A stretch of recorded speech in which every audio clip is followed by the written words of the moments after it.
Wonderful Jesus, wonderful Savior, mighty God. J'ai beaucoup de versets à vous lire aujourd'hui, mais je pense que vous pouvez déjà ouvrir dans Jean 12, 24, dans Marc 10, 24. Alléluia. Mais j'ai beaucoup de passages à vous donner et beaucoup de points à vous donner. Parce que ce matin, nous avons beaucoup parlé de ce qui nous qualifie pour la récompense. Nous avons fait un long voyage dans la parole de Dieu pour voir ce qui nous permet de recevoir la récompense. Nous allons faire aujourd'hui juste une petite, je vous donne un petit aperçu de ce que Dieu, nous avons vu les récompenses éternelles. Nous sommes attardés sur les promesses de Jésus dans Apocalypse. Nous avons vu les églises que Jésus aimait et les églises que Jésus n'aimait pas. Et nous avons décidé que nous serons une église que Jésus aime. Alléluia. Nous savons que Jésus n'apprécie pas toutes les églises. Je sais que c'était une surprise pour quelqu'un. Je vous ai toujours dit que Dieu nous aime tous, mais il y a des gens qui n'apprécient pas. Et c'est la même chose pour les églises. Il y a des églises que Jésus n'apprécie pas du tout. Mais il y a des églises que Jésus apprécie. Et nous voulons être une église que Jésus apprécie. Nous voulons vivre sous le gouvernement de Dieu. Oh, God is a good God. Je pourrais rester là et juste rire. Parce que la parole que le Seigneur nous a donnée nous dit qu'il a rempli nos bouches de rire. Alléluia, de cris de joie. Je ne sais pas, est-ce que vous avez toujours un cri de joie? Hey! T'as commis les basés cadets. Quand on fait des prières de consécration, les gens deviennent faussement religieux. Non, la consécration, c'est une joie. Nous sommes sobres, mais nous sommes également remplis de joie. God is a good God. L'amorosité n'est pas une vertu chrétienne. We thank God for it. Mais avant d'arriver à ces passages, je vais juste vous lire quelques passages ici et là. Parce que je veux rafraîchir votre mémoire. Yes, Father, thank you so much. Je veux rafraîchir votre mémoire sur le fait que Dieu est un Dieu qui donne des récompenses. Et que partout dans sa parole, il est question de récompense. Et je suis persuadée que si les chrétiens le comprenaient davantage, ils feront une queue devant le pasteur pour supplier qu'on leur donne plus de choses à faire. Et qu'on leur dise encore comment ils peuvent être une bénédiction partout où ils sont. La récompense est un principe fondamental de la parole de Dieu. C'est pour cela que Jésus dit dans Matthieu 10, verset 42, « Si quelqu'un donne à boire, ne serait-ce qu'un verre d'eau froide à l'un de ses petits, parce qu'il est mon disciple, je vous le dis en vérité, il ne perdra pas sa récompense. » Toute action a une récompense. N'abandonnez pas votre assurance qui est porteuse d'une grande récompense. Hébreux 10, 35. 1 Corinthiens 3, 8. Celui qui plante et celui qui arrose sont égaux et chacun recevra sa propre récompense en fonction de son propre travail. C'est pour les gens qui veulent toujours faire le travail de quelqu'un d'autre. C'est en fonction de votre travail. Matthieu 6, 3 nous dit ceci, mais toi, quand tu fais un don, que ta main gauche ne sache pas ce que fait ta droite, afin que ton don se fasse en secret, ton Père qui va dans le secret te le rendra lui-même ouvertement. Quand vous faites votre don, vous donnez à quelqu'un, vous apportez vos offrandes à l'église. La parole de Dieu nous dit qu'il vous le rendra. Hey, ouvertement, de telle sorte que quand il va agir dans votre vie, les gens ne manqueront pas de voir la bénédiction. Colossiens 3, 23, tout ce que vous faites, faites-le de tout votre cœur, comme pour le Seigneur et non pour les hommes, sachant que vous recevrez du Seigneur un héritage pour récompense. En effet, le Seigneur que vous servez, c'est Christ. Ça, c'est quand vous servez des maîtres humains. Imaginez quand vous servez dans la maison de Dieu. Si vous le faites comme pour le Seigneur, comment est-ce que vous allez le faire? Ou si vous le faites comme pour Abba House, parce que bon, il faut le faire. Hein, bon, on est à l'église, tout le monde doit servir. Mais si vous le faites comme si vous le faisiez directement pour Jésus, comment est-ce que vous allez le faire? Comme si Jésus était venu vous dire, s'il te plaît, tu peux faire ça pour moi? Comment est-ce que vous allez le faire? La parole nous dit, c'est comme ça qu'il faut faire. C'est comme ça qu'il faut servir. Comme si je le faisais directement pour Jésus. Parce que le Seigneur que vous servez, c'est Christ. Faites attention à vous-même. 2 Jean 8, ainsi nous ne perdons pas le fruit de notre travail, mais nous recevrons une pleine récompense. Donc il est possible de perdre le fruit de son travail. Si on n'a pas eu la bonne attitude. C'est pour cela que nous avons passé toutes ces semaines à étudier comment servir le Seigneur. Luc 16, 9. Et moi je vous dis, faites-vous des amis avec des richesses injustes afin qu'ils vous accueillent dans les habitations éternelles lorsqu'elles viendront à vous manquer. 1 Pierre 1, 4. Il est question d'un héritage qui ne peut ni se détruire, ni se souiller, ni perdre son éclat. Il vous est réservé dans le ciel à vous. Imaginez ce qui vous est réservé dans le ciel. Matthieu 10, 41. Celui qui accueille un prophète en qualité de prophète recevra une récompense de prophète. Et celui qui accueille un juste en qualité de juste recevra une récompense de juste. 2 Corinthiens 5, 10 que nous avons évoqué longuement, que nous allons probablement voir encore aujourd'hui. En effet, il nous faudra tous comparaître devant le tribunal de Christ, afin que chacun reçoive le salaire de ce qu'il aura fait, bien ou mal, alors qu'il était dans son corps. Il y a un salaire. Dites, il y a un salaire. Il y a un salaire. Il y a un salaire. Il y a un salaire. La parole de Dieu dit dans Éphésiens chapitre 6, verset 7, « Servez-les avec bonne volonté, comme si vous serviez le Seigneur et non des hommes, sachant que chacun, esclave ou homme libre, recevra du Seigneur le bien qu'il aura lui-même fait. » Vous allez recevoir du Seigneur le bien que vous aurez fait. Vous n'allez pas recevoir du Seigneur le bien que moi j'aurais fait. Vous allez recevoir le bien que vous aurez fait. Il y a une récompense. Dites, il y a une récompense. Il y a un salaire pour nos œuvres. Alléluia. Nous avons vu longuement dans l'Apocalypse 2 et 3, que le Seigneur lui-même dit qu'il sonde les reins et les cœurs. Il examine les reins et les cœurs. Et qu'il traitera chacun de nous conformément à nos œuvres. Je vous invite à réfléchir, à laisser le Seigneur changer votre mentalité. Ceux d'entre nous qui sommes sur terre depuis longtemps, nous avons encore plus de choses à changer que les autres. Mais laissons-nous transformer par le Seigneur pour adopter une autre façon de penser. En vérité, je vous le dis. Si le grain de blé tombé en terre ne meurt pas, il reste seul. Mais s'il meurt, il porte beaucoup de fruits. Celui qui aime sa vie la perdra. Et celui qui déteste sa vie dans ce monde la conservera pour la vie éternelle. Si quelqu'un me sert, qu'il me suive. Et là où je suis, là aussi sera mon serviteur. Si quelqu'un me sert, le Père l'honorera. Le Père l'honorera. Pendant que nous sommes sur terre, il y a des récompenses pour le service du Seigneur. Je vais vous donner quelques points rapidement parce que le temps est déjà passé. Et le Saint-Esprit est le maître de cérémonie. Il fait comme il veut. Thank you, Holy Spirit. Que vous puissiez libérer votre foi pour vous attendre à l'action de Dieu dans tous ces domaines dans votre vie. Que vous puissiez libérer votre foi aussi pour obéir au Seigneur même dans des circonstances où les choses semblent compliquées. Parce qu'il a donné sa promesse. Alléluia. Et Jésus dit ceci, si quelqu'un me sert, le Père l'honorera. Notez cela déjà, le Père l'honorera. Qu'est-ce que ça fait d'être honoré par Dieu? Oh, bien-aimé, il n'y a aucun honneur que vous pouvez recevoir sur terre qui va égaler l'honneur que Dieu peut vous donner. En réalité, l'honneur de Dieu couvre tous les domaines de notre existence. Il va vous honorer en vous témoignant de son plaisir en vous à cause de ce que vous faites. Et vous avez besoin de cela.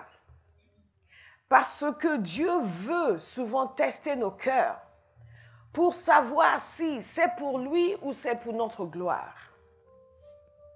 Et quand il voit que c'est pour lui, il sera constamment là pour nous témoigner son plaisir. Pour nous témoigner son plaisir. Non seulement il va nous honorer en nous témoignant son plaisir, mais il va nous honorer aussi en prenant fait et cause pour nous. Je me souviens, il y a quelques années, j'ai déjà raconté cette histoire à Bauhaus. Il y a de longues années, pas quelques années, il y a de longues années de cela, j'avais vécu une situation où j'étais profondément déçue, non pas uniquement par les gens, mais je n'osais pas dire que j'étais déçue par le Seigneur parce que j'avais trop de respect pour lui, mais j'étais déçue. Et j'ai dit, mais Seigneur, c'est comme ça que tu vas laisser les gens me traiter. Tu vois ce qu'ils ont fait, tu vois manifestement qu'ils ont tort sur toute la ligne. Mais il ne se gêne pas. Parce qu'il y a des situations où vous savez que les gens ont tort. Les situations où il faut faire attention à vous-même. Et non seulement ça, j'ai dit ceci, mais Seigneur, comment est-ce que je peux te faire confiance pour ensuite donner toute ma vie pour aller te servir? Si c'est comme ça que les choses vont se passer, tu ne vas pas intervenir. J'espère que vous êtes honnête avec le Seigneur. Bien-aimés, je peux vous dire, je ne peux pas vous donner les détails de la situation. Mais je peux vous dire que Dieu honore ceux qui le servent. Parce que la manière dont il a tout retourné sans que j'ai à dire quoi que ce soit ou à agir, c'est pour ça que quand les gens s'agitent, je ne dis rien. Parce que j'ai déjà vu Dieu faire. Vous comprenez? Et c'est important pour vous d'avoir cette conscience que celui qui sert le Seigneur sera honoré par le Père. Si vous n'avez pas cela, vous allez toujours chercher à vous expliquer, à vous venger, à faire des représailles, à prouver que c'est vous qui avez raison. Et à vouloir vous agiter dans tous les sens et entrer dans la chair. À savoir que quelqu'un a parlé de vous quelque part, vous tournez à appeler la personne pour lui dire vraiment ce que c'est. Ça n'a pas d'importance. Si nous servons Jésus, le Père va nous honorer. Gardez cela dans votre cœur de façon que ce soit présent continue en vous. C'est ce qui nous permet de nous dépenser pour le Seigneur. C'est ce qui nous permet d'aller au-delà du devoir. C'est ce qui nous permet de ne pas nous limiter. C'est ce qui nous permet de prendre quelque chose et de faire en sorte que ça fonctionne. Que on ne fonctionne pas comme des fonctionnaires avec le Seigneur, mais comme des entrepreneurs qui assument une responsabilité lorsqu'ils servent le Seigneur.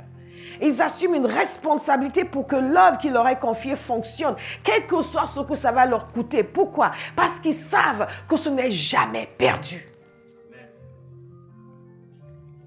Et que tout ce qu'ils vont faire en servant le Seigneur Jésus, le Père va les honorer. Tout ce qu'ils vont accomplir, le Père va les honorer. Marquez cela dans votre cœur, s'il vous plaît. Marquez cela dans votre cœur. Marquez-le sur votre front. Marquez-le sur votre main. L'honneur de Dieu. L'honneur que Dieu donne. L'honneur que le Père donne. Si le Père vous honore, personne ne peut vous déshonorer. Il y a des gens qui vont vous manquer de respect, qui pensent que vous allez vous écrouler. Vous les regardez et vous dites, ah, ton respect n'a aucune valeur pour moi. Le seul qui compte, il m'honore. Est-ce que vous me suivez? Si vous ne vous souvenez de rien d'autre de ce que je vais dire aujourd'hui, et vous allez vous souvenir, souvenez-vous de celui-là. Si quelqu'un me sert, le Père l'honorera. À tous les niveaux de votre vie, vous allez voir comment Dieu va vous honorer. Vous allez dire quelque chose et Dieu va l'accomplir. Ah, il y a des choses, j'hésite à vous les dire. C'est comment? Parce qu'il y a des choses que Dieu vous dit. Vous faites, hé? Si les gens comprenaient davantage à quel point Dieu est attentif à tout ce que nous pensons à son égard, tout ce que nous faisons pour lui, ils s'empresseront pour le servir. Le problème, c'est que les gens écoutent trop le diable. Et ils écoutent trop la chair. Et ils écoutent trop les Laodiciens et les Sardiens. Donc, ils menagent leurs efforts. Quelqu'un vient leur dire, mais tu sais, quand même, souviens-toi parce que tu as quand même une vie. Et ils se disent, mais oui, j'ai quand même une vie. Et ils méditent sur des bêtises au point où ils ne reçoivent aucun honneur du Seigneur. Et ils vont dire, oui, mais après toutes ces années, qu'est-ce que j'ai? Mais tu as perdu l'honneur parce que tu as laissé des choses pourrir ton cœur. Mais si vous êtes convaincu que Dieu va vous honorer, vous allez fonctionner différemment dans le service. Vous n'avez pas besoin qu'on vienne vous chercher, qu'on vienne vous encourager. Vous n'avez pas besoin qu'on vous dise, oui, mais quand même, tu n'as rien fait cette semaine. Non, ça c'est le reflet de l'absence de révélation. Et après toutes ces semaines d'enseignement, vous ne pouvez pas continuer à manquer de révélation. Après toutes ces semaines, vous ne pouvez pas être encore là à manquer de révélation. Si quelqu'un me sert, le Père l'honorera. Dans une maison comme celle-ci, où il y a tellement de choses par lesquelles nous pouvons servir le Seigneur, nous pouvons accomplir des exploits. Je prie que vous ayez compris quelque chose à tous ces mois d'enseignement. Et que vous n'êtes pas là encore à ménager vos efforts parce que j'ai ceci, que vous êtes en train de courir pour saisir les opportunités. Les opportunités pour être un bâtisseur, les opportunités pour amener à l'existence ce qui n'existe pas, les opportunités pour vous dépenser pour le Seigneur. Les opportunités pour entrer dans l'histoire. Kamaseke, Kosa, Legedouche, Togode. Les opportunités pour peser dans votre génération. Si quelqu'un me sert, le Père l'honorera. Je vous invite à méditer longuement sur ce petit bout de phrase. Méditez à ce que c'est être honoré par le Seigneur. Je peux vous assurer, bien-aimés, que si Dieu ne vous honore pas, le reste n'a pas de valeur. Mais quand Dieu vous honore, vous allez être constamment comme une sorte d'énigme pour les gens. Ils ne pourront pas comprendre. Qu'est-ce qu'il a? Qu'est-ce qu'elle a? Qu'est-ce qu'il a? Vous serez toujours un sujet de surprise pour les gens. Quelle énigme! Si quelqu'un me sert, le Père l'honorera. L'honneur de Dieu. L'honneur de Dieu. L'honneur de Dieu. L'honneur de Dieu. Même dans des choses qui vous semblent insignifiantes. Mais rien n'est insignifiant devant le Seigneur. Absolument rien. Absolument rien. Et quand ça vient de Dieu, ce n'est pas insignifiant. Je prie que vous ayez ce cri pour être honoré par le Père. Que vous voyez cela devant vous. Que ça devienne quelque chose que vous cherchez, vous poursuivez. Pas simplement, oui, on va faire ça parce que comme ça, le pasteur va savoir que... Non. Qu'il y ait quelque chose en vous pour dire, ah, l'honneur que Dieu donne à ceux qui servent le Christ et qui le suivent. Qui le servent à sa manière, avec abnégation, avec sacrifice, en se donnant comme il s'est donné.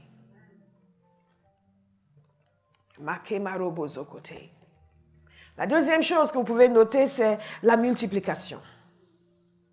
La multiplication. Dans Marc 10, verset 24, ils nous ont dit que Jésus a dit quelque chose qui a effrayé ses disciples. Il a effrayé ses disciples. Vous savez pourquoi il a effrayé ses disciples? Quelqu'un sait pourquoi il a effrayé ses disciples? Parce que nous commençons en disant les disciples furent effrayés de ce que Jésus parlait ainsi. Il y a des choses que Dieu dit qui vous effrayent. Vous êtes là, non, mais Seigneur, ça ne peut pas être vrai. Si, c'est vrai. Qu'est-ce que Jésus a dit qui a effrayé ses disciples? Est-ce que vous le savez? Comment?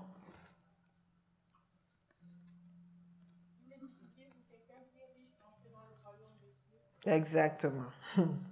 À cause de ce jeune homme qui était venu vers lui, qui voulait le suivre, et il ne voulait pas respecter les règles que Jésus donnait.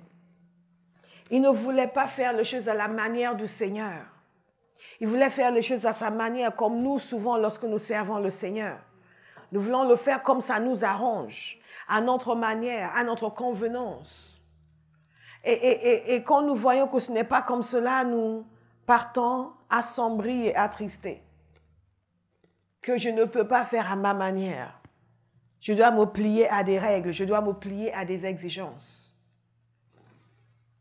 Et cet homme ne voulait pas se plier aux exigences que Jésus a données. Et il s'en est allé. Vous imaginez que quelqu'un avait l'opportunité de suivre Jésus, il a dit non, je ne vais pas te suivre. Pourquoi? Parce que je ne peux pas suivre ces conditions. On voit la même chose aujourd'hui dans l'Église. Et je ne peux pas accepter ces conditions. Je ne peux pas accepter qu'on me demande ça. Je ne peux pas accepter qu'on m'exige ça. Et donc, ils s'en vont. Et s'éloignent de ce que Dieu a pour leur vie. Ce jeune homme avait l'opportunité de suivre le Seigneur. Il a décidé que non, ses exigences étaient excessives et démesurées. Et quand Jésus a réagi à ce qu'il a fait, les disciples étaient effrayés. Et donc, ils voulaient être sûrs qu'eux-mêmes n'étaient pas dans le collimateur du Seigneur. Et vous savez ce qu'ils ont dit? Ils ont plaidé leur cause.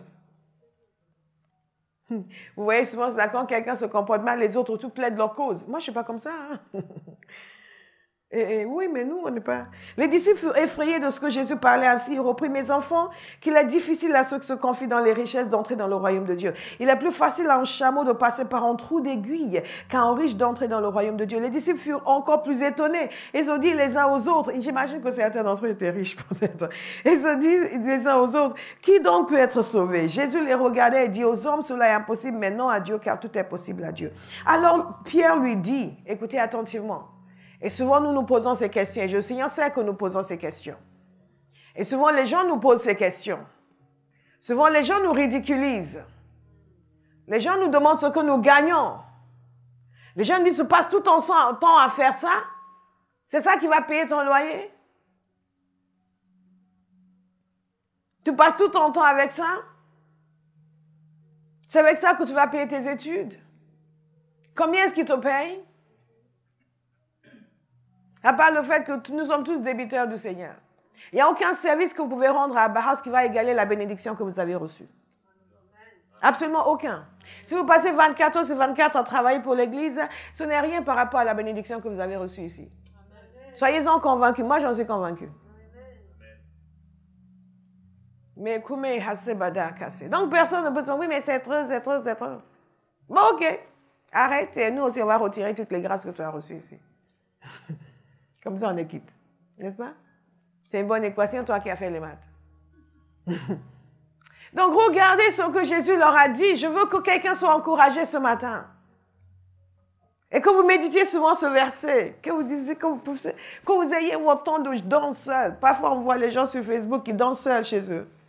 Soit parce qu'ils n'ont pas des amis, soit à cause du confinement. Donc, ils fêtent l'anniversaire, ils mettent la musique et ils dansent seuls. Ils dansent seuls, ils dansent seuls. Je dis, bon, confinement oblige. Le monde a changé, nos fonctionnements aussi. Regardez ceci. Alors, Pierre lui dit, écoutez attentivement ces gens, parce que nous on n'a rien quitté. Hein. On n'a rien quitté. Je prie maintenant que Dieu envoie dans cette église des gens qui ont tout quitté pour lui. Parce que je pense qu'il n'y a que ces gens-là qui peuvent me comprendre. Non, vous aussi, vous pouvez me comprendre. Je demande qu'il envoie des gens qui ont vraiment fait de réels sacrifices. Parce que les choses dont les gens se plaignent, des fois, je les regarde, I'm just like, excuse me. Écoutez attentivement ce que Jésus leur dit. Dis, je reçois ma récompense. Je reçois ma récompense. Pour le service du Seigneur. Alors Pierre lui dit, nous avons tout quitté et nous t'avons suivi. Nous avons tout quitté et nous t'avons suivi. L'autre jour, je lisais un article sur des gens qui se plaignaient parce qu'il leur était arrivé de donner un mois de salaire à l'église. Et je me dis, is that a joke? C'est une blague.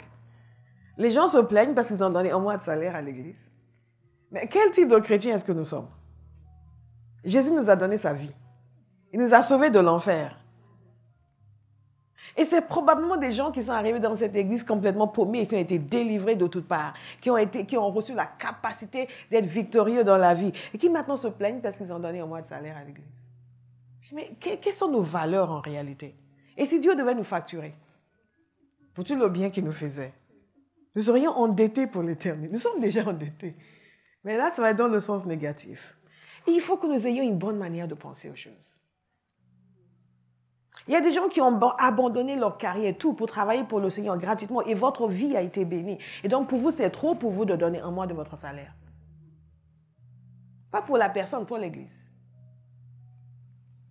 Nos valeurs doivent changer. Nous ne sommes pas censés avoir les mêmes valeurs que la société. Évidemment, personne ne doit exiger quoi que ce soit des gens. Mais nous qui avons été touchés, nous qui avons été sauvés, nous devons avoir en cœur pour dire, Seigneur, ce que tu veux. Je vous dis cela parce qu'il est question ici des gens qui ont tout laissé derrière eux. Nous, Dieu nous demande quelque chose de peu, c'est énorme. Ils ont dit, nous avons tout quitté. Je me demande ce que notre société aurait fait à Jésus. Il l'aurait lapidé parce que tous ces hommes ont tout quitté pour le suivre. Nous le célébrons aujourd'hui, même les non-convertis le célèbrent. Mais s'ils l'avaient vu à l'époque, s'ils avaient vu Pierre quitter sa femme, quitter sa famille pour le suivre, ils auraient dit, mais qu'est-ce qu'il fait avec cette bande d'individus? Il les a manipulés, ils ont tout laissé, ils l'ont suivi.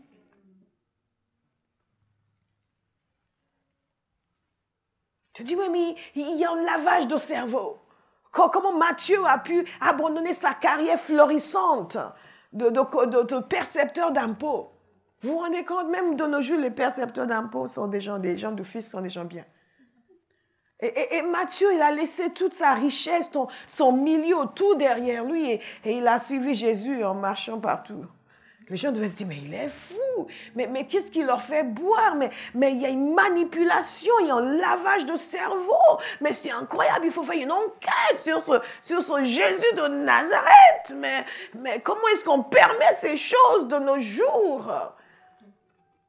Et oui, des familles abandonnées, des familles séparées, fait qu'on soit, disons, Messie.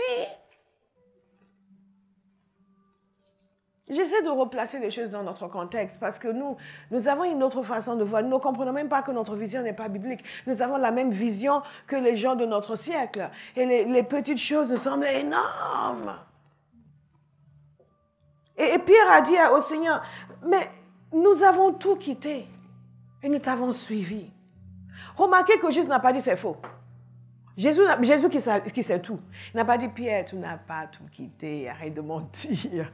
Comme nous faisons parfois quand nous intervenons dans l'église. Alors qu'on a eu d'autres conversations derrière. Les gens interviennent, oui, mais comment ceci? Et vous regardez, should I expose him? I will forgive him. Just correct him later. Vous me suivez? Jésus ne l'a pas dit mensonge. Il n'a pas tout quitté. Non, il avait vraiment tout quitté. Il avait vraiment tout quitté.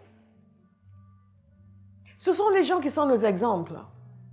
C'est leur exemple que nous suivons. Ce n'est pas l'exemple de notre société matérialiste, notre société où c'est pour mon plaisir, c'est ce qui marche pour moi. Non, ça c'est notre exemple.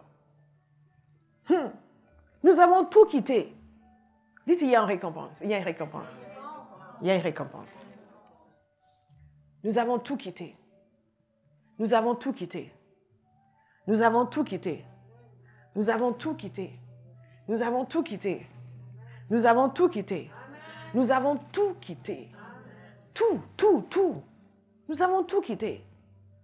Certains ne peuvent pas s'absenter un jour du travail pour pouvoir servir en séminaire. Ah non, mais un jour de salaire, mais tu te rends compte parce qu'avec cet argent, eux, ils ont tout quitté. Pour le même Seigneur. Vous n'avez pas un Seigneur supérieur à celui que nous avons reçu. Et Jésus ne l'a pas démonté. Bien-aimés, nous devons avoir une pensée biblique, des réflexions bibliques, et non pas charnelles, issues de notre génération, ni sardienne, ni laodicéenne. Jésus a dit ceci, je vous le dis en vérité. Vous savez qu'à chaque fois que Jésus dit, je vous le dis en vérité. Ou en vérité, je vous le dis. En fonction de la traduction. Verily, verily, I say unto you. La version King James. Ça vous dire que c'est sérieux. Alors que tout ce qu'il dit par ailleurs est sérieux. Jésus répondit, je vous le dis en vérité, personne n'aura quitté à cause de moi et à cause de la bonne nouvelle sa maison ou ses frères, ses sœurs, sa mère, son père, sa femme, ses enfants ou ses terres sans recevoir au centuple. Dites au centuple. Au centuple. Dans le temps présent, donc nous voyons les bénédictions que nous recevons ici sur terre parce que nous servons le Seigneur. Des personnes n'aura quitté tout ça sans recevoir au centuple, dans le temps présent, des maisons, des frères, des sœurs, des mères, des enfants et des terres, avec des persécutions et dans le monde à venir, la vie éternelle. Qu'est-ce que Jésus leur promet? Il leur promet que tout vous sera multiplié. Quel que soit ce que vous avez sacrifié pour moi, ça vous sera rendu en abondance. Vous serez récompensés. Dites récompensés. Vous serez récompensés. En d'autres, Père dit, on a tout quitté. Dit, mais ce n'est pas, vous avez tout quitté, certes, mais vous recevrez en abondance, ici même sur terre. Vous recevrez en abondance, ici même sur terre. Waouh! Il n'y a qu'une seule personne qui a compris ce que je dis. Dieu nous demande de faire des sacrifices. Et ce n'est pas biblique pour un pasteur de ne pas vous dire que vous devez faire des sacrifices pour le Seigneur. Le sacrifice de votre temps, de votre énergie, de votre capacité, Vous devez faire des sacrifices pour le Seigneur. Ce n'est pas biblique de ne pas le dire, mais Jésus dit ceci, que quand vous faites un sacrifice pour le suivre, il va vous récompenser. Ici même sur terre. I mean, it's wonderful. Donc, qu'est-ce que nous voyons dans ce passage? Si c'est les biens que vous avez quittés, il va vous rendre des biens. Si c'est des relations importantes que vous avez quittées, il va vous rendre des relations importantes. Il va vous donner des relations bonnes, saines. Alléluia. Et vous avez le droit de le demander. Si vous êtes quelqu'un qui, par exemple, vous êtes venu le servir, vous êtes éloigné de votre famille parce qu'il vous a envoyé quelque part pour le servir, vous ne devez pas rester là comme quelqu'un de malheureux sans famille. Tout seul ici, je souffre pour le Seigneur. Oui, vous allez souffrir pour le Seigneur. Nous devons souffrir pour le Seigneur. Mais attendez-vous à ce qu'il vous donne de bonnes relations, des relations saines, des relations excellentes, des frères, des amis qui sont encore plus proches que des frères de sang. Le Seigneur a commencé à m'interpeller un jour. Parce que j'ai déjà vu la méchanceté humaine à un degré. Et il a commencé à m'interpeller. Pour me dire qu'il y a there are friends who stick closer than a brother. Et si c'est dit, c'est parce que ça existe. Tout le monde n'est pas traître. Dis, tout le monde n'est pas traître. On pourrait tenter de le croire. On pourrait tenter de soupçonner tout le monde. Mais tout le monde n'est pas traître. Tout le monde n'est pas méchant. Tout le monde n'est pas un déserteur. Il y a encore des gens bien sur la terre. À commencer par moi. Amen. Alléluia. Tout le monde n'est pas traître. There is a friend who sticks closer than a brother. Comment ça se dit en français? D'accord. Amen. Il y a des Jonathans sur terre. Parce que vous savez, sur terre, il y a des gens qui vous envient. Il y a des frères de sang comme Eliab qui va vous envier parce que la main de Dieu est sur vous. Mais il y a des Jonathans qui, lui, avaient droit au trône. Mais qui, par amour pour David, a dit, tu seras roi. Et moi, je serai à tes côtés. Bien-aimés, Dieu nous promet de bonnes relations. Si nous faisons un sacrifice de nos relations pour le servir, il nous donnera de bonnes relations. Libérez votre foi pour cela. En dépit de toutes les méchancetés que vous avez connues. En dépit de tous les Judas que vous avez connus. En dépit de tous les Absalom que vous avez connus. Libérez votre foi. Ne devenez pas aigre, ni amer, ni cynique. Je refuse de devenir cynique. Je refuse de ne jamais faire confiance à qui que ce soit. I refuse to be like that. Je refuse de laisser les gens qui m'ont trahi définir mon avenir. Définir ma relation avec d'autres personnes. Je refuse. Et vous devez le refuser. Oh, il y a des amis qui vous ont trahi. Continuez à servir le Seigneur. Dieu vous en donnera d'autres. De valeur meilleure qu'eux. Quand ton frère de sang a envié David, l'a méprisé, mais il y a un homme qui n'était pas son frère de sang qui a fait alliance avec lui et qui a été fidèle envers lui. Et a cédé ce qui devait lui revenir de droit. Il a cédé à David. Il y a des gens, ce qui est de votre droit, ils vous l'envient. Ils veulent vous faire tomber. Et ils portent le même nom de famille que vous. Mais il y a quelqu'un qui, lui, pouvait prétendre à la royauté et vous traiter comme un imposteur et qui décide de tout céder pour vous. Faites confiance au Seigneur. Amen. Et ayez du discernement, mais faites confiance à Dieu. Ah oui, je dois m'éloigner parce que certains on va envoyer ici à Besançon. Besançon est encore plus loin de Haïti que Paris. Donc, je regarde personne. Donc, on va oui, mais on est encore plus parce que maintenant pour prendre le train, pour prendre l'avion, il faut que je va, tu vas t'éloigner, oui, tu vas t'éloigner de ta maman ici, ta soeur. Là, c'est pas grave, Dieu va te donner une famille là-bas. Et toutes ces choses qui nous retiennent, qui nous empêchent de servir le Seigneur, nous devons les laisser partir et lui faire confiance que Dieu n'est ni sourd ni aveugle et que quel que soit ce qu'il nous demande, il a une récompense pour nous. Et même si vous mourrez là où vous êtes en servant le Seigneur, votre récompense va vous attendre là où vous allez. Si vous ne croyez pas que Dieu a une récompense pour vous, Satan réussira à vous décourager. Jésus a dit qui donnera des relations, de bonnes relations, de belles relations. Dit, dans ce temps présent, au centuple, En d'autres termes, des gens meilleurs. Et des terres. Si vous demandez de donner votre terre et vous la donnez, faites-lui confiance. Il va vous en donner d'autres. Mais ne vous faites pas manipuler pour la donner. Écoutez la voix de Dieu, pas la voix d'un manipulateur.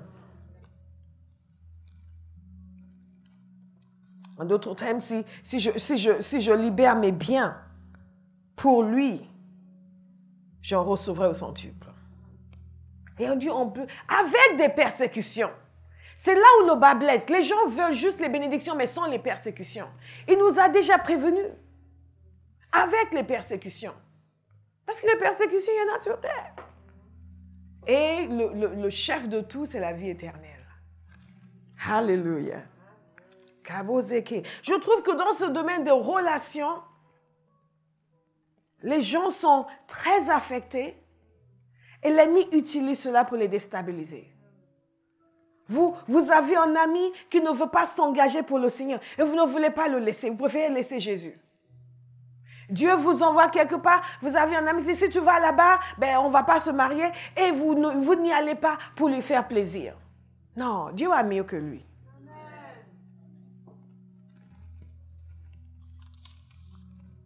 Jésus nous dit qu'il y aura une multiplication.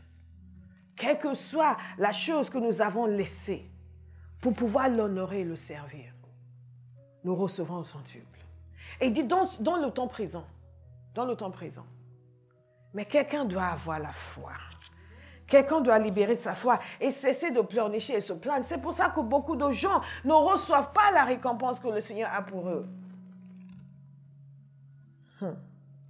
J'aime beaucoup ce passage de Malachie 3, 17, où il dit ceci, vous verrez de nouveau la différence entre le juste et le méchant, entre celui qui sert Dieu et celui qui ne le sert pas. Il dit ceci, ils seront à moi, dit l'Éternel, le Maître de l'univers, ils m'appartiendront le jour que je prépare. J'aurai compassion d'eux comme un homme a compassion de son fils qui le sert. Imaginez cela, la compassion de Dieu sera votre partage. La faveur divine sera votre partage. La faveur et la compassion de Dieu. Dieu est sensible à ceux qui le servent. C'est nous qui ne le savons pas. Ceux qui servent le Seigneur sont trop sourds, ne savent pas à quel point Dieu est sensible. Et comme un homme, il dit ceci, j'aurai compassion d'eux comme un homme a compassion de son fils qui le sert. Et vous verrez de nouveau la différence entre le juste et le méchant, entre celui qui sert Dieu et celui qui ne le sert pas. J'ai découvert ce verset dans les premières années de ma foi et ça m'a encouragé année après année. Année après année. Année après année, année après année. Et au fur et à mesure que les années passaient, je voyais que Dieu faisait vraiment la différence. Vous devez, dans tout ce que vous êtes, fonctionner par la foi. Et mon juste vivra par sa foi. Même Jésus devait fonctionner par la foi. Parce que sa propre famille ne croyait pas en lui. Ils sont venus une fois pour le ramener à la maison. Vous vous rendez compte? Vous êtes le Messie. Vous êtes en train de faire ce que Dieu vous a envoyé sur terre pour faire. Et votre pauvre mère qui n'a rien compris. Et vos frères qui sont sur une autre planète viennent pour dire on va le ramener à la maison, il a un problème. Mais vous imaginez l'écart entre Jésus et eux. Et parfois nous laissons les gens qui ne voient pas ce que nous voyons déterminer où nous irons. Ils sont venus le chercher pour le ramener à la maison pour dire non, il a un problème. Et on va le calmer là, parce que cette histoire de Messie, c'est quoi cette vie qu'il mène? Et vous pensez que les gens n'ont pas parlé de Jésus? Donc ils parlent de vous. What is the problem? Avec des persécutions. Avec des persécutions.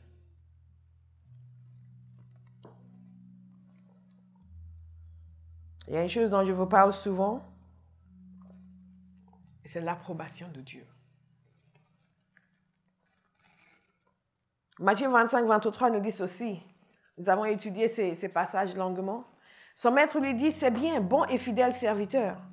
Tu as été fidèle en peu de choses, je te confierai beaucoup. Viens partager la joie de ton maître. C'est bien. Dites, c'est bien. C'est bien. C'est bien. C'est bien. C'est quand la dernière fois que Dieu vous a dit c'est bien? C'est quand la dernière fois qu'il vous a dit c'est bien? C'est quand la dernière fois que vous lui avez demandé si ce que vous faites est bien? Prenez l'habitude de le faire. C'est quand la dernière fois? Vous devrez demander. Vous devrez demander, Seigneur, regarde ce que j'ai fait. Est-ce que c'est bien? Et regarde toutes les vignettes que j'ai faites là. Est-ce qu'elles sont bien? Il vous aurait parlé avant de les présenter à pasteur. Quand le pasteur fait, oui, je sais. Et vous allez les disséquer vous-même. Je dis, magnifique, ok, tu peux aller les changer. Est-ce que c'est bien?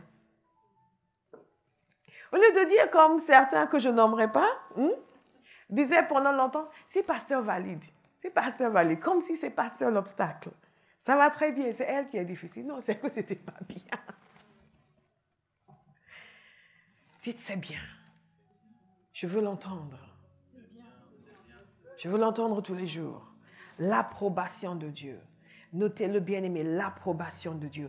Quand Dieu vous approuve ce que vous faites.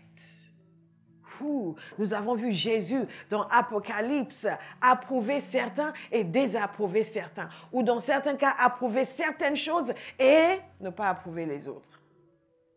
Et souvent, c'est comme ça. Il va vous dire, bon, là, ok, Seigneur, nous allons améliorer. L'approbation de Dieu.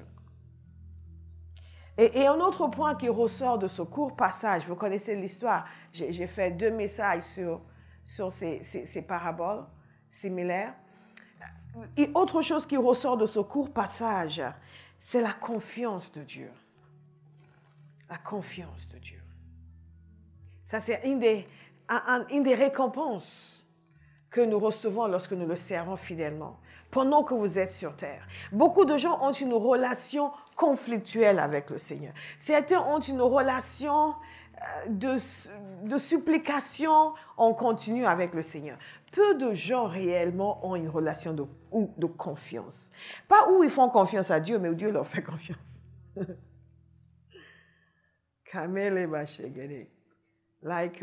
Et c'est ce que nous voyons dans ce passage. Ce maître qui a confiance dans ses serviteurs et qui leur donne encore plus de responsabilités.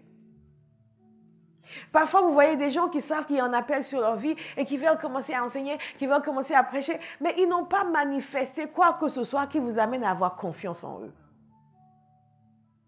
Ou ils veulent être responsables aussi ou chefs de cela, mais il n'y a rien dans leur conduite qui a inspiré confiance jusque-là. Ils n'ont pas ce qu'on appelle en anglais un track record.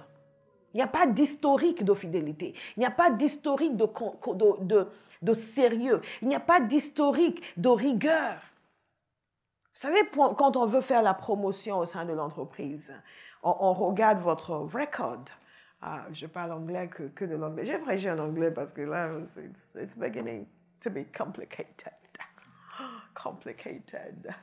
Et donc, on sort votre dossier et on fait une évaluation, n'est-ce pas? On voit comment vous avez fait ici. Ça, c'est très bien, ça, c'est bien, ça, c'est bien. Ça, ce n'est pas extraordinaire, mais ce n'est pas rédhibitoire. Et ensuite, on fait une évaluation pour dire, OK, vous allez avoir ce poste. Parfois, nous voulons certains postes pour lesquels nous ne sommes pas qualifiés. Nous n'avons pas démontré notre sérieux, notre fidélité. Et ces hommes, Jésus est en train de nous dire que le Père veut avoir confiance en nous. Et ce qui se passe quand vous le servez fidèlement en respectant les règles, c'est que Dieu va avoir confiance en vous. On peut même ne pas penser à vous et il va donner votre nom. Et il va garder quelqu'un éveillé toute la nuit à cause de vous. Pas parce que vous avez fait des prières de « Seigneur, qui donne pas. » Non, mais parce que Dieu lui-même tient à ce que ce soit vous. Et parfois, ce n'est pas parce que vous avez vraiment fait vos preuves, mais il sait que vous êtes en mesure d'eux. Il sait que vous êtes en mesure d'eux. Quand nous avons commencé, j'ai demandé à mademoiselle de chanter. Tout ce qu'elle avait, c'était une belle voix. Mais alors là, quand on finit de chanter en chant, elle a chanté en chant, elle a dit, je fais quoi maintenant? Je vous assure, ce sont les débuts. C'était difficile. Elle a chanté en chant, elle ne savait plus quoi faire. J'ai dit, bon, chante, elle chante. Qu'est-ce que je fais maintenant? J'étais là, oh Jesus, c'est toi qui m'as appelé. Hein? Help! Help! Ça te semble surprenant, hein? Eh oui, c'était à ce point, à ce point. C'était à ce point. Nobody knows the trouble I have seen.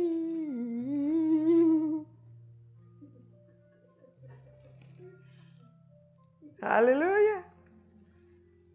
God is good. Hein?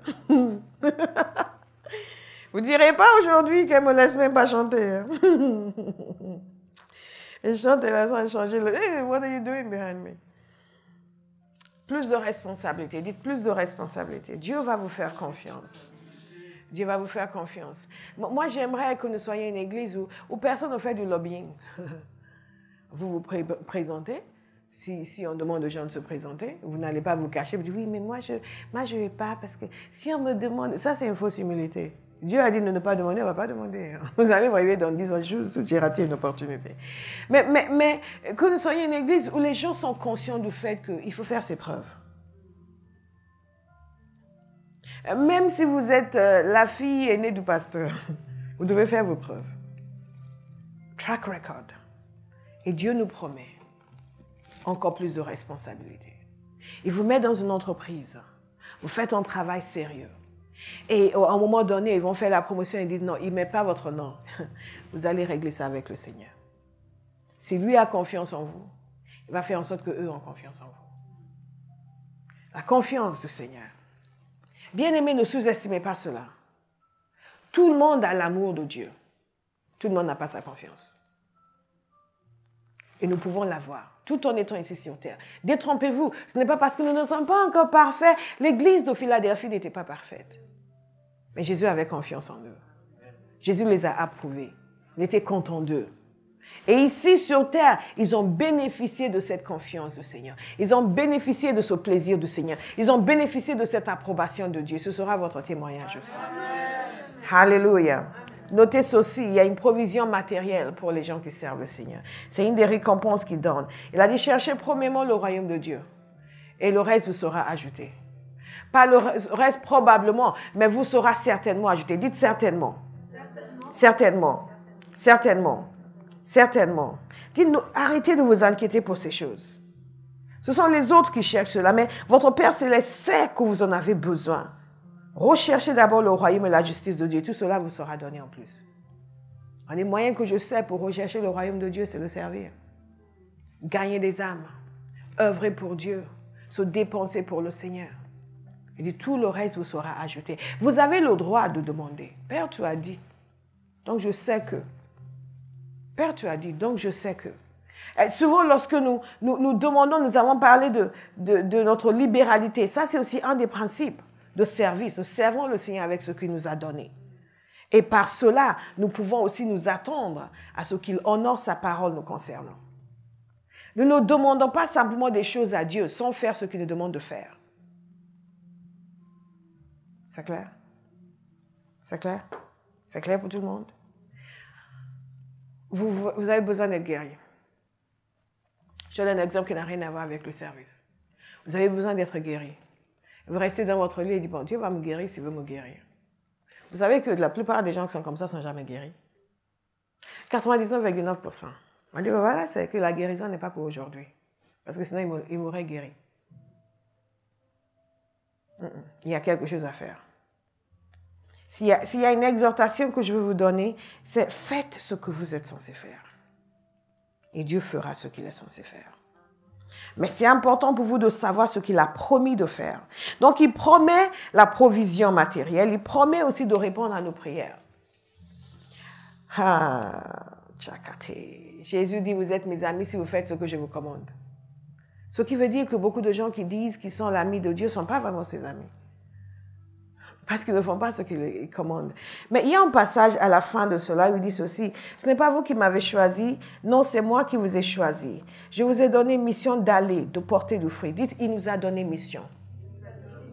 d'aller, de porter du fruit. Il nous a donné mission d'aller, de porter du fruit et que notre fruit soit durable. Et il dit ceci, alors le Père vous accordera tout ce que vous lui demanderez. Alors le Père vous accordera tout ce que vous lui demanderez. Alors le Père vous accordera tout ce que vous lui demanderez. Ah, et c'est pour cela que j'encourage toujours les personnes à ne pas s'énerver contre le Seigneur. S'il y a quelque chose, vous demandez, vous ne recevez pas, posez-lui la question. Père, est-ce que ce n'est pas le temps? Est-ce que c'est le diable qui le bloque? Ou est-ce que c'est ma désobéissance? Alors le Père vous accordera tout ce que vous lui demanderez. Est-ce que quelqu'un peut me lire Éphésiens 6, versets 6 à 8? Éphésiens 6, versets 6 à 8. Mi come no shedeza, le meribo konina nina, e mono guste gedida dodo shoko. Pas seulement sous leurs yeux comme le feraient des êtres désireux de plaire aux hommes, mais obéissez comme des serviteurs de Christ qui font de tout leur cœur la volonté de Dieu. Servez-les avec bonne volonté, comme si vous serviez le Seigneur et non des hommes, sachant que chacun, esclave ou homme libre, recevra du Seigneur le bien qu'il aura fait lui-même. Alléluia. C'est un des versets que je vous ai lu précédemment. Chacun, vous êtes censé servir avec tout votre cœur, tout votre être. Donc, il y en a justement à faire à l'intérieur de nous. Il y en a justement lorsque tu reçois les instructions, comme quoi il faut aller sur Pintiti et tout changer, tout refaire et tout programmer. Il y a un travail à faire dans le cœur pour pouvoir accueillir cette instruction avec joie, en sachant que c'est pour le Seigneur que tu travailles et pas pour pasteur. N'est-ce pas? Que c'est pour le Seigneur. Donc si c'est le moment où tu voulais juste être vamos à la playa, et tu dois te mobiliser, réveiller ton intelligence et commencer à t'activer, tu as un travail à faire à l'intérieur de toi pour te dire, c'est le Seigneur que je sers. Et je le fais avec joie parce que c'est pour le Seigneur. Et j'espère que même si c'était pour pasteur, tu le feras avec joie. Alléluia. God is a good God. Mais la promesse du Seigneur pour toi, c'est qu'il te rendra ce que tu auras fait. Isn't this wonderful? C'est merveilleux.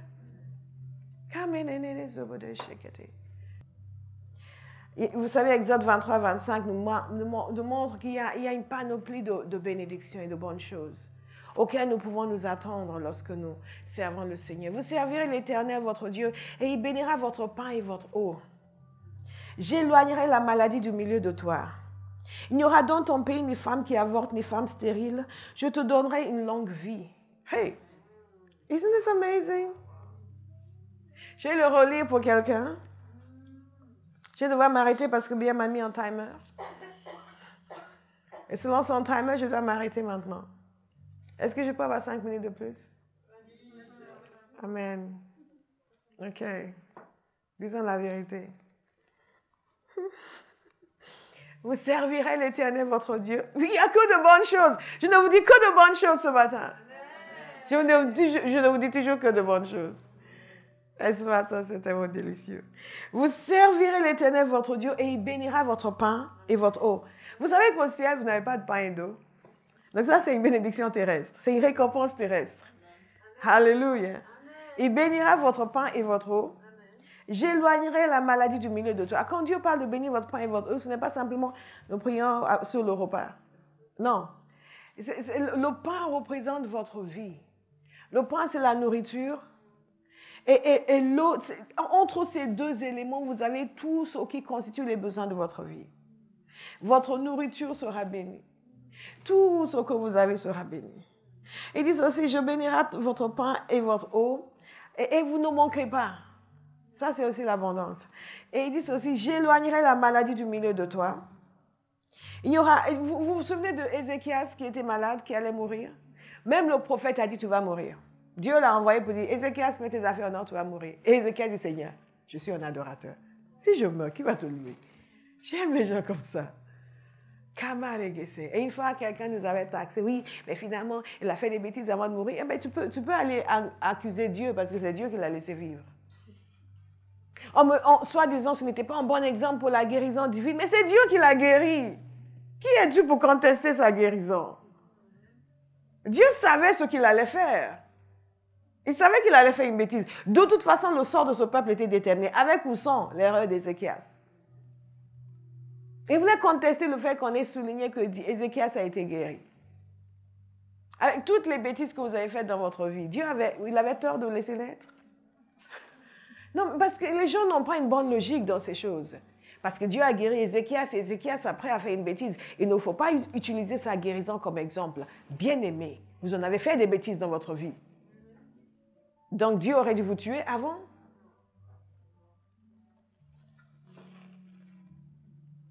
Et vous avez été guéri. Certains d'entre vous, si vous n'avez pas été guéri, vous seriez morts. Mais après votre guérison, vous avez quand même fait des bêtises. Vrai ou faux? Donc on aurait dû vous laisser mourir.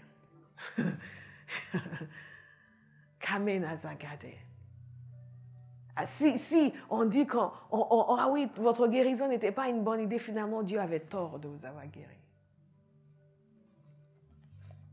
Faisons attention à la logique humaine que nous utilisons pour gérer les choses divines.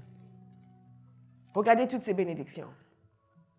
J'éloignerai la maladie du milieu de toi. On n'est pas malade au ciel. Donc c'est une bénédiction terrestre.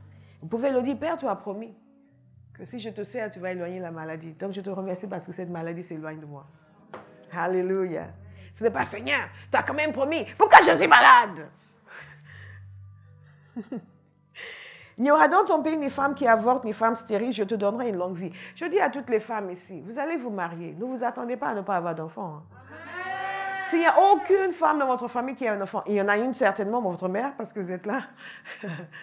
Mais quelle que soit l'histoire ou l'héritage familial, considérez que vous êtes une exception. Amen. Parce que vous servez le Seigneur. Amen. Souvent, les gens ont toujours peur, oui, mais de ma famille, it's cancelled by the blood. Amen. It's cancelled by the blood. Amen. It's cancelled by the blood. Amen. Oui, les femmes ne se marient jamais, elles ont toujours des enfants hors mariage. Cancelled. Amen. Je dis cancelled. Amen. Cancelled. C'est votre choix de l'annuler. Si vous vous y soumettez, ça va venir sur vous. Dieu a promis. Mais rappelez-vous, cette femme qui était courbée, elle avait droit à cette promesse, mais elle ne l'a pas saisie. Elle était courbée. Et Jésus a dit, cette fille d'Abraham, Satan l'a courbée. En d'autres termes, ça ne devait pas être comme ça. C'est une fille d'Abraham, elle ne devrait pas être courbée. Mais si vous l'acceptez, vous allez rester courbé. Dites, je refuse. Je refuse d'être courbé. Toute circonstance dans ma vie qui n'est pas la volonté de Dieu.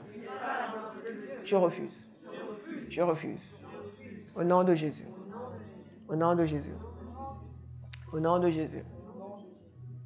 Smith Wigglesworth raconte l'histoire, je vous ai souvent raconté cette histoire, l'histoire de cette femme qui avait une espèce de goitre, mais c'était énorme, et elle était allée pour une réunion avec Smith Wigglesworth, elle s'était avancée pour la guérison, elle a reçu sa guérison par la foi, elle remerciait le Seigneur, elle était contente, elle avait une révélation du fait qu'elle était guérie. Et elle témoignait partout qu'elle était guérie, mais sans le goitre. Elle était encore là, énorme.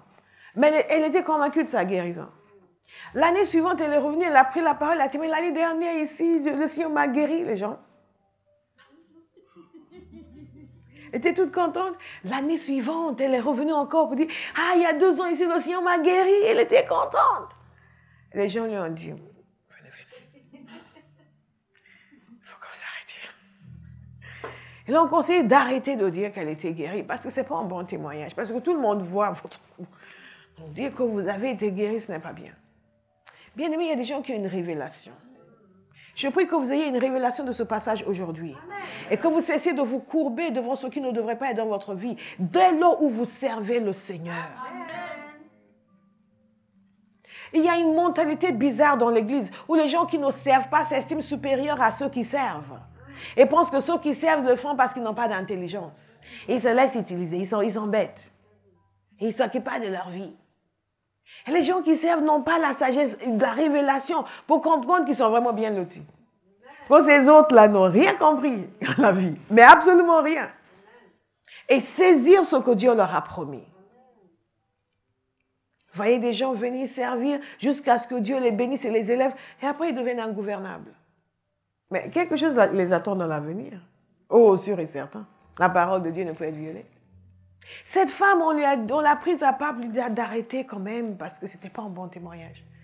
Elle est rentrée chez elle, elle a dit, Seigneur Jésus, je ne comprends pas. Tu m'as guéri et ils ne croient pas. Elle dit, Seigneur, ok, pour qu'ils croient, on fait que ça disparaisse. Comme ça, ils vont voir. Vous savez ce qui s'est passé? Ça a disparu.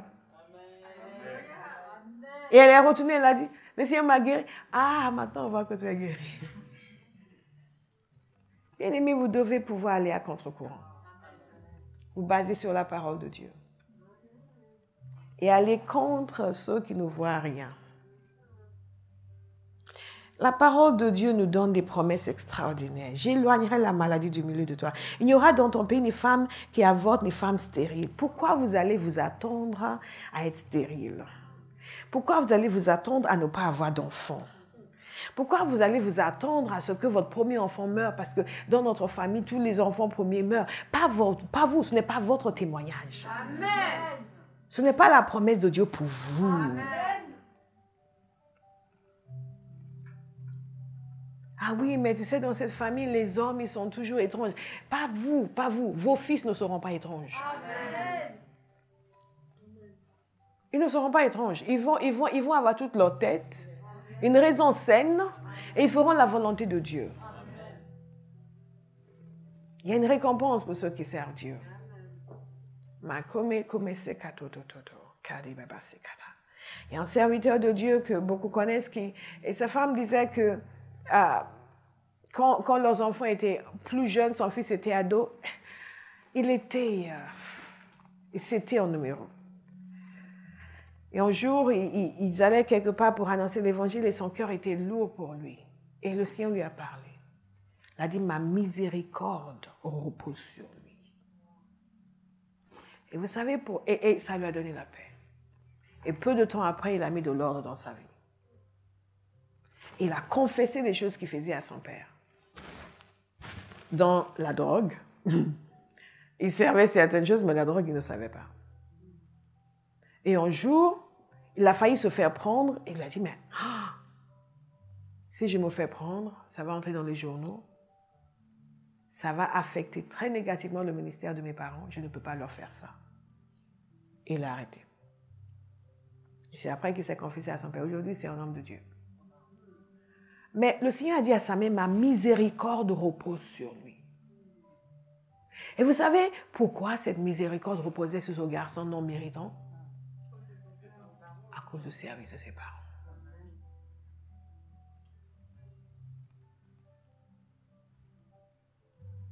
C'est pour cela que je dis aux parents, il ne suffit pas de pousser les enfants. Oui, tu dois aller à l'église.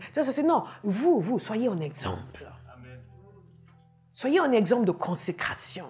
Soyez un exemple d'humilité. Soyez un exemple de service. De telle sorte que même si votre enfant est un peu spécial, Dieu, à cause de vous, va avoir miséricorde de lui. Jusqu'à ce qu'il mette de l'ordre dans ses affaires. Il y a une récompense. Cette récompense, nous l'obtenons, mais il faut que nous ayons en cœur la foi pour l'obtenir. Toutes ces bénédictions. Et ce n'est pas fini. Écoutez au verset 27. Vous allez cesser de vous déranger par qui est contre vous, qui est pour vous, qui est ceci, qui est cela, qui est ceci. Je parlais avec quelqu'un de ma famille l'autre jour, elle parlait des gens, mais laisse-les, il faut leur dire de bien se tenir. Parce que moi, quand j'envoie le feu, je ne fais pas de discrimination. Je ne dis pas sauf en tel et en tel. Non, parce que juste on envoie, c'est tout. On renvoie les flèches, on n'est pas bon. Si vous êtes envoyé par antenne, ne retournez pas. Non, ne retournez en envoyeur, simple. Mais regardez ce que dit le Seigneur. Il dit ceci, j'enverrai ma terreur devant toi. Je mettrai en déroute tous les peuples chez lesquels tu arriveras. Et je mettrai tous tes ennemis en fuite devant toi. Je suis persuadée, bien-aimés, que sous la nouvelle alliance, en servant le Seigneur, nous pouvons nous y attendre. À ce qu'ils mettent nos ennemis en fuite devant nous. J'enverrai les frelons devant toi, ils chasseront loin de toi les Héviens, les Cananéens et les Hittites. Vous savez, quand vous avez la faveur de Dieu, quand vous êtes en train de marcher dans ses voies, il va vous montrer exactement ce que vous devez faire. Paul a eu beaucoup de persécutions. Jésus nous a parlé de persécutions. Mais une fois dans la ville de Corinthe, Paul, il pouvait se dire, bon, on va s'en aller, hein, comme il l'a fait ailleurs, comme il l'a fait à Antioche et ailleurs. Il pouvait se dire, on va s'en aller, mais non, Jésus est venu. Jésus est venu le voir la nuit. Il vous dit, reste. Reste. J'ai beaucoup de gens dans cette ville. Ne pars pas. Et il est resté. Vous savez que c'est important d'être sur le gouvernement de Dieu. Sinon, vous allez courir à droite et à gauche. Je ne sais pas, ben, la dernière fois, je fuis, je vais fuir. Non, ici, reste. Reste. Reste. Reste. Alléluia. Amen. Regardez la diversité de bénédictions. Méditez sur ces points. La promesse de la communion avec le Seigneur, de l'honneur du Seigneur, sans parler de toutes les récompenses éternelles que nous connaissons. 1 Corinthiens 3, verset 9 nous dit ceci. En effet, nous sommes ouvriers avec Dieu. Vous êtes le champ de Dieu, la construction de Dieu. Conformément à la grâce que Dieu m'a donnée, j'ai posé le fondement comme un sage architecte et un autre construit dessus. Cependant que chacun fasse attention à la manière dont il construit dessus, car personne ne peut poser un fondement autre que celui qui a été posé. N'oubliez pas cela, bien-aimés. C'est ce que nous allons voir de plus en plus. Quelqu'un va inviter quelqu'un à l'église, il va être converti. C'est peut-être quelqu'un d'autre qui va l'accompagner. Les gens ne nous appartiennent pas. Nous avons déjà eu des cas des gens qui ont invité quelqu'un, la personne a été sauvée et veulent s'accaparer la personne. Ne laissent pas le mentor lui parler et veulent amener la personne dans leur philosophie particulière. Non. Quelqu'un a planté, quelqu'un a arrosé, c'est Dieu qui fait croître. Nous fonctionnons comme un corps, nous ne sommes pas dans des camps à part. Ça, ce sont mes convertis. Ça, ce sont tes convertis. Non. La parole nous dit que chacun fasse attention à la manière de construire dessus.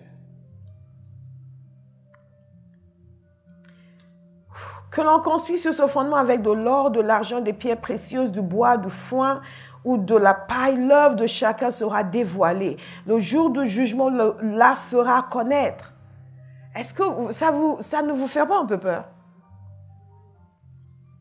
De penser qu'il y a un jour où toutes vos œuvres vont être dévoilées. On va voir. Hé, Olivier, tu étais comme ça.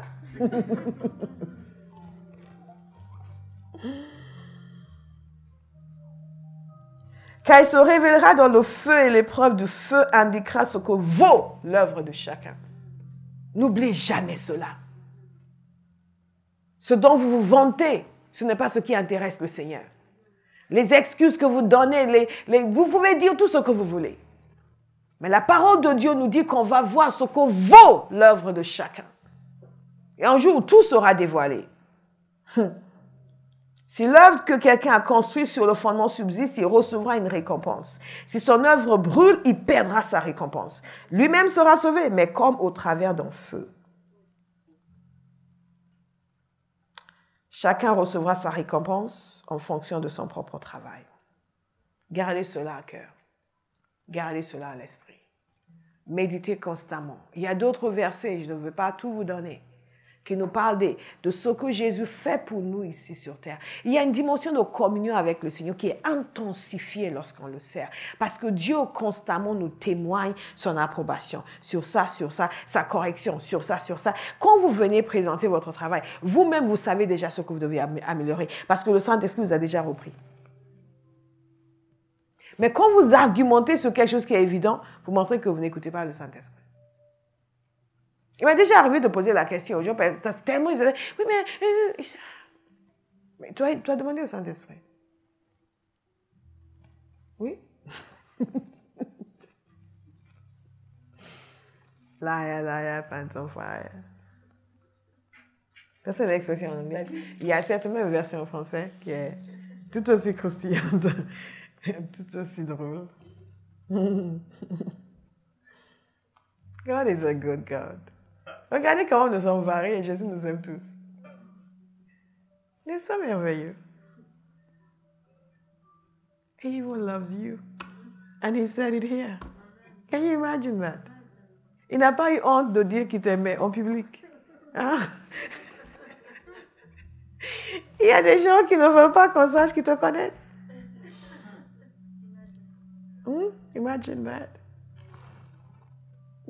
Mais lui, il t'a publiquement désiré ton amour. Publiquement. God is good. God is good. Nous avons bien sûr les bénédictions de l'Apocalypse, les bénédictions éternelles. Mais je voulais me focaliser ce matin sur les récompenses que nous obtenons ici sur terre. Bien sûr, nous ne servons pas pour avoir les récompenses, mais nous savons avec l'assurance qu'il y a une récompense. Nous servons aussi le Seigneur. Nous ne vivons plus comme des mendiants qui sont constamment en train de quémander l'aide de Dieu. Nous vivons comme des gens à qui Dieu a accordé certains droits s'ils font sa volonté. Donc, nous ne sommes pas en train de quémander. Oui, mais tu me donnes de l'argent parce que c'est trop dur, c'est trop compliqué. Non, Père, tu as dit. Et si je te sers, et si je donne, il me sera donné. J'ai obéi à ta parole. Amen. Dieu fonctionne sur une base de légalité. Legalité. Pas légalité. Equality. Il fonctionne sur une base juridique. C'est plus simple. Sur une base juridique. Faites et je ferai. Donc, nous ne venons pas, Seigneur, veux que tu fasses. Seigneur, tu m'as demandé de faire et j'ai fait. J'ai confiance en toi pour faire. Alléluia. Des récompenses. Je reçois ma récompense ici sur terre et la récompense éternelle. Au nom de Jésus. Amen. Il y a une histoire de récompense qui m'a beaucoup touchée. Lorsque nous diffusions sur une chaîne en Afrique du Sud, mademoiselle ici présente avait décidé qu'elle allait... Béa, qu'est-ce qu'elle avait payé? C'était 3 mois? C'était 6 mois? Elle avait décidé de payer 6 mois de la diffusion de Passion pour Dieu. Donc, elle avait payé ces 6 mois. Et à un moment donné, j'étais en train de prier. Je dis, Father, nous avons des gens qui sont partenaires. Certains sont partenaires depuis des années. On n'a pas assez de partenaires, on devrait y avoir plus. Vous devriez tous être partenaires, en fait, entre parenthèses.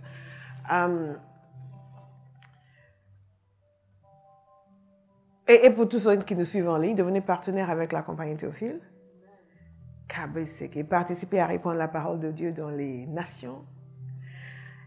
Et elle avait, pendant les 6 mois, et c'était la première fois que quelqu'un faisait comme ça. Les gens étaient partenaires, donc participaient chaque mois. Mais prendre en charge pour 6 mois, c'était la première fois. Et donc, ça m'a touché particulièrement. J'étais en train de prier, je dis, Seigneur, mais what are you going to do? Someone's done this. I mean, what are you going to do? Et moi, je m'attendais à une récompense financière. Mais ce que Dieu a fait était beaucoup plus qu'une récompense financière. Beaucoup plus. Vrai ou faux, bien? C'est pas elle, hein? C'était beaucoup plus qu'une récompense financière. Il a accordé une grâce dans le service. Et quand elle a commencé à faire, le Seigneur m'a montré, m'a dit, that's my reward. Vous comprenez ce que je veux dire? Je ne sais pas comment vous exprimer la bonté de Dieu. Parce que très souvent, nous attendons toujours une contrepartie financière. Et peut-être qu'elle-même pensait que la contrepartie financière était vraiment ce qu'il y avait de plus important. Mais quand Dieu brise des poids, il brise des chaînes et vous permet de vous éclater, d'accomplir quelque chose qui est au-delà de vous. C'est vraiment extraordinaire. C'est vraiment extraordinaire. Je vous encourage, bien-aimés, à décider que vous allez servir le Seigneur. Que tout ce qu'il vous a donné, vous allez mettre à son service. Alléluia. vous allez mettre à son service. L'intelligence qu'il vous a donnée, vous allez mettre à son service. La force qu'il vous a donnée physique, vous allez mettre à son service. Le temps qu'il vous a donné, vous allez mettre à son service. Kamazototo Shekata. Nous allons prier.